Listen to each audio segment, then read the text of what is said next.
ఆర్టిసాన్ cell convener బంగారు బాబు అధ్యక్షతన ఈరోజు ఆంధ్రప్రదేశ్లో ఉన్నటువంటి విశ్వకర్మీలందరినీ కూడా ఈ సమావేశానికి ఆహ్వానించడం జరిగింది. మన ప్రియతమ ప్రధానమంత్రి నరేంద్ర మోడీ గారు విశ్వకర్మీల పట్ల, విశ్వకర్మ జాతి పట్ల ఏదైతే విశ్వకర్మ సమ్మాన్ యోజన కార్యక్రమాన్ని ఏర్పాటు చేసిండ్రో వారికి కృతజ్ఞత అభివందనాలు తెలియజేసేటువంటి కార్యక్రమాన్ని ఏర్పాటు చేయడం జరిగింది. మొట్టమొదటిసారిగా భారతదేశంలో విశ్వకర్మలను గుర్తించి వారి పేరు మీద ఒక స్కీమును పెట్టినటువంటి ఘనత అది నరేంద్ర మోడీ గారికి దక్కింది. అట్టడుగు వర్గాలు, బడుగు బలహీన వర్గాలని అభివృద్ధి పథంలో తీసుకెళ్లేందుకు రేపు మూడోసారి ప్రధానమంత్రి అవుతున్నటువంటి నరేంద్ర మోడీ గారిని ఈ దేశ ప్రజలందరూ కూడా 400 పైచిలకు అసెంబ్లీ స్థానాలను గెలిపించి వారు చేసినటువంటి అవినీతి లేనటువంటి పరిపాలనని, ఒక్క బాంబ్ బ్లాస్ట్ కానటువంటి పరిపాలనని, ఈ దేశ పేద ప్రజలకు అనేక సంక్షేమ పథకాలను ప్రవేశపెట్టినటువంటి మోడీ గారి నేతృత్వంలో రేపు జరగబోయే ఎన్నికలల్లో విశ్వకర్మీలను కూడా తగినంత ప్రాధాన్యత ఇచ్చి పార్లమెంటుకు, అసెంబ్లీలలో రాజకీయంగా ఎదుగుదల చేసేందుకు ఏదైతే బీజేపీ వీలైనంత ఎక్కువ సీట్లు కేటాయించాలని చెప్పి ఈ యొక్క ఆర్టిజాన్ సెల్కు నిరంతరం ఆంధ్రప్రదేశ్లో కృషి చేస్తున్నటువంటి భారతీయ జనతా పార్టీలో గత 25 సంవత్సరాలుగా పనిచేస్తున్న బంగారు బాబు లాంటి వాళ్ళకు కూడా రాబోయే ఎన్నికలలో అవకాశాలు ఇవ్వాలని చెప్పి మేము కోరుతున్నాం. ముఖ్యంగా ఈరోజు ముఖ్యమైనటువంటి డెలిగేట్స్ ఈ యొక్క విశ్వకర్మ కౌశల్ వికాస్ యోజన స్కీమ్ కావచ్చు, లేకపోతే ముద్రా లోన్లు కావచ్చు, లేకపోతే పోస్టల్ స్కీమ్ కావచ్చు, కేంద్ర ప్రభుత్వ స్కీములని మా జాతీయులకు తెలియజెప్పేందుకే ఈ మీటింగ్ పెట్టాం. ఈ మధ్యలోనే ఢిల్లీలో రాజశేఖర్ గారి నేతృత్వంలో మొత్తం IAS, IPS and political ministers అందరిది ఒక ఢిల్లీలో సమావేశం పెట్టి ప్రధానమంత్రి గారికి కూడా అనేక అంశాల మీద విజ్ఞప్తి చేయడం జరిగింది. రాజశేఖర్ గారు ఏదైతే అన్ని రాష్ట్రాల్లో ఈ ఆర్టిజాన్ సెల్కి సంబంధించినటువంటి విశ్వకర్మీలందరినీ కూడా చైతన్యం చేసి ఒక ఫోర్స్ను తయారు చేయాలనేటువంటి లక్ష్యంతో మొదటగా ఆంధ్రప్రదేశ్లో ఈ కార్యక్రమాన్ని ఏర్పాటు చేయడం జరిగింది. తర్వాత మధ్యప్రదేశ్, తర్వాత హైదరాబాద్, ఇట్లా దేశవ్యాప్తంగా కూడా ఈ కార్యక్రమాలను ముందుకు తీసుకుపోయేందుకు వారు కృషి చేస్తున్నారు.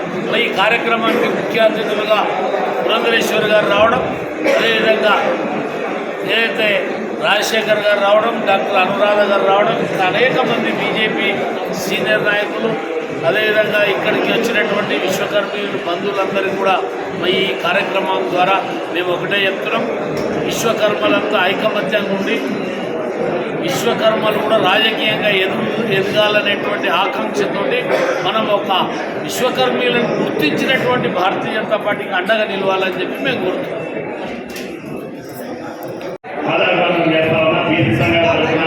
ఈ రోజున ఆర్టిజన్ విశ్వకర్మ సమావేశం ఏర్పాటు చేసిన బంగారు బాబు గారికి, పైన ఉన్నటువంటి పెద్దలందరికీ నమస్కారం తెలియజేస్తాను. ఎందుకంటే పేరు చెప్తే మేడం గారికి చాలా పనులు ఉన్నాయి.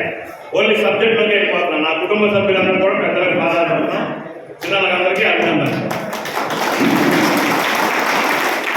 భారతదేశం ఒక ప్రపంచ చరిత్రలో భారతదేశం యొక్క పేరేంటంటే చారిత్రాత్మకమైనటువంటి ప్రదేశం, అనేక రకాలైనటువంటి ఎన్నో రకాలైనటువంటి ఆధ్యాత్మిక భావాలు కలిగినటువంటి ఈ భారతదేశం యొక్క గొప్పతనం, చరిత్ర మొత్తం కూడా నిర్మించింది ఎవరంటే విశ్వకర్మ మాత్రమే అని చెప్పి మనం ప్రపంచంలో మొత్తం అందరికీ తెలియజేసినటువంటి, అంటే మొన్నటిదాకా మనందరం మనమే చెప్పుకునేవాళ్ళం, మన విశ్వబ్రాహ్మణంలో మేమంతా సృష్టికర్తలో అది ఇది మొత్తం అన్ని మనం చెప్పుకునేవాళ్ళం.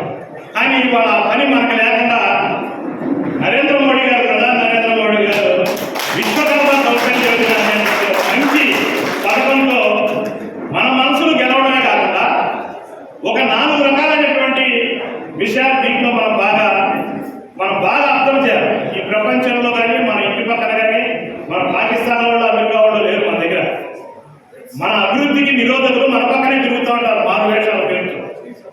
వడ్డీలు, రూపాయి వడ్డీలు, వారాల వడ్డీలు, నెల వడ్డీలు, ఈ రకమైనటువంటి వడ్డీలు ఇస్తూ మన పక్కనే తిరుగుతూ మనం అనేక రకాలుగా నమ్మిస్తూ నాశనం చేస్తున్నటువంటి కాలం ఇప్పటిదాకా జరిగింది.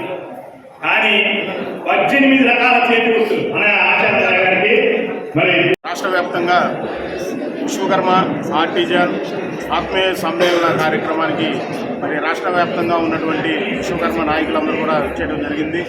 ఈ కార్యక్రమానికి ముఖ్య అతిథిగా మా రాష్ట్ర అధ్యక్షురాలు దగ్గుబాటి పురంధేశ్వరి గారు, అట్లానే ఈ తెలుగు రాష్ట్రాల విశ్వకర్మల గుండె చొప్పుడైనటువంటి కల్లోజు ఆచార్యులు గారు మరి ఈ కార్యక్రమానికి రావడం మా అందరు కూడా ఎంతో కొండంత బలాన్ని ఆత్మస్థైర్యాన్ని నింపింది. మరి ఈ రాష్ట్రంలో అన్న నందమూరి తారక రామారావు గారు ఉన్నప్పుడు మమ్మల్ని ఉమ్మడి ఆంధ్రప్రదేశ్లో సిరికొండ మధుసూరాచార్యుని గారికి అవకాశం కల్పించి ఎమ్మెల్యేగా తీసుకెళ్ళిన తర్వాత ఇప్పటి వరకు కూడా మా గురించి అసెంబ్లీకి తీసుకెళ్లాలనే ఆలోచన ఈ ప్రాంతీయ పార్టీలు పట్టలేదు.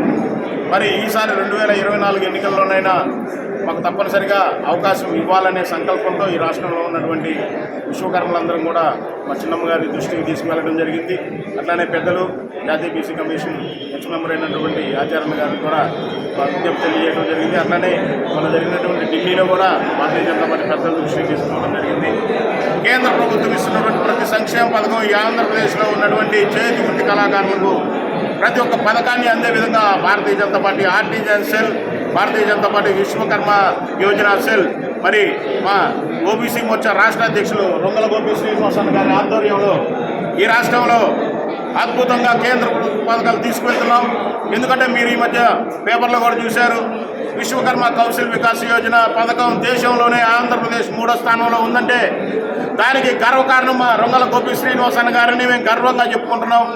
అన్నగారు కూడా విశ్వకర్మల పట్ల ప్రేమాభిమానులతో ఓబీసీ మోర్చాలో కూడా విశ్వకర్మలందరూ కూడా ఎక్కువ శాతం పదవులు ఇచ్చి వాళ్ళ రాజకీయ చైతన్యం నింపి నేనున్నాను మీ వెనకంటూ అండదండలుగా ఉంటూ నింపుతూ అట్లా మమ్మల్ని ముందుకు తీసుకెళ్తున్న తరుణంలో ఈ యొక్క ఎన్నికల రంగంలో కూడా ఓబీసీ మోర్చా నుంచి మా విశ్వకర్మలకు కూడా అవకాశాన్ని కల్పించే బాధ్యత శ్రీనివాసన్ గారు తీసుకుంటున్నారు. అట్లానే మా సీనియర్ నాయకులు విశ్వకర్మ ఆంధ్రప్రదేశ్ విశ్వబ్రాహ్మణ సంఘం ప్రధాన కార్యదర్శి గోపవరపు శ్రీనివాసన్ గారు కూడా వారి అధ్యక్షులు రామస్వామి గారితో కలిసి మనం మా భారతీయ జనతా పార్టీ కార్యాలయానికి ఇచ్చేసి ఈ ఆంధ్రప్రదేశ్లో ఉన్నటువంటి విశ్వకర్మలందరం మేము భారతీయ జనతా పార్టీకి మద్దతుగా ఉంటాం, మాకు అసెంబ్లీ పార్లమెంటరీ టికెట్లు కేటాయించండి రిప్రజెంటేషన్ ఇవ్వడం కూడా జరిగింది. అట్లానే ఈ రాష్ట్రంలో ఉన్నటువంటి వివిధ సంఘాలు, ఉద్యోగ సంఘాలు కావచ్చు, మహిళా సంఘాలు కావచ్చు, అన్ని రకాల సంఘాలు కూడా భారతీయ జనతా పార్టీ పట్ల నరేంద్ర మోదీ గారి పట్ల నమ్మకంతో స్వచ్ఛందంగా బీజేపీ వైపు చూస్తున్నారు.